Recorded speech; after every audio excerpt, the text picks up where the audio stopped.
On parlait de retraite. J'entends des gens me dire, j'aime pas ça, ce que je fais. Ouais, je suis trop vieux pour ça, ou je suis trop vieux pour ça. Ouais, pas ma job. Puis, ben, lancer dans un projet, partir un projet. Ah, ben, trop vieux pour ça.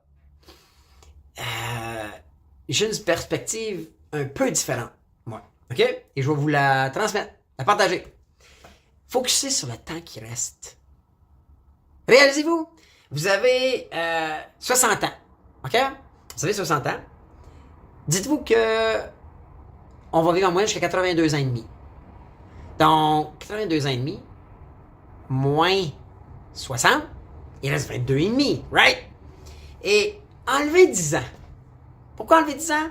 Parce que, je sais pas vous autres, mais moi, de mon vécu, des gens qui ont atteint leur fin de vie, qui se sont rendus dans les derniers 10 ans de leur vie, très peu ont pu dire c'est ma vie optimale. Très peu ont pu dire oh my God, c'est les 10 plus belles années de ma vie. En avez-vous, vous autres? En connaissez-vous? Si oui, là, hey, serrez-leur la main, dites-leur que vous les appréciez, vous les aimez parce que c'est des exceptions. C'est très, très rare que les 10 dernières années de votre vie vont être les meilleures. Très rare! Très, très rare qu'ils vont être les années optimales. Donc, 82,5 moins 60, il reste 22,5 moins 10, il vous reste 12 ans et demi. Si vous avez 60.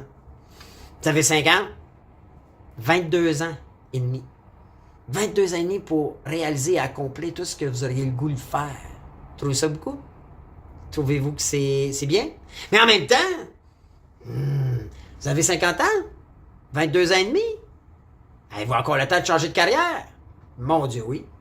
Avez-vous encore le temps de démarrer un nouveau projet? Mon Dieu, oui. 22 ans et demi?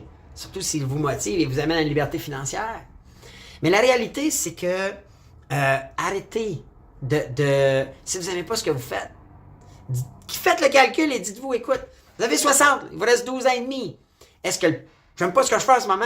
Si vous changez, est-ce que les 12,5 prochaines années vont vous apporter plaisir, bonheur et accomplissement? Si oui, go! Jumpez!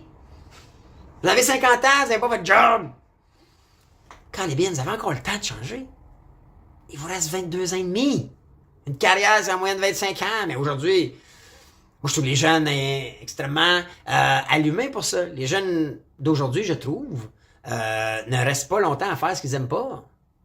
Je pense qu'ils ont été mieux formés que ma génération. Puis je pense qu'ils ont été mieux formés que la génération au-dessus de moi, qui est les baby boomers. Les baby boomers, je connais plein de gens qui ont fait une job toute leur vie qu'ils n'aimaient pas, qui ont été en couple toute leur vie avec des gens qu'ils n'aimaient plus. Alors, avant de dire que vous n'aimez pas ça, puis vous hésitez de changer, ou dire que vous êtes trop vieux pour faire ça, ben, faites-le le calcul. Focus sur le temps qui reste. Parce que la réalité, puis le mindset qu'il faut avoir, c'est qu'il reste un temps. Il y a une échéance. Je veux pas péter la bulle à personne, mais vous avez une échéance. Et je pense qu'il faut réaliser ça tous les jours. Et surtout lorsqu'on est à considérer des réflexions comme « j'aime pas ce que je fais » ou « je suis trop vieux pour faire ça » pour changer. Alors, pensez-y, faites le calcul, m'en parlerez. Alors nous, on continue, on se revoit dans la prochaine vidéo.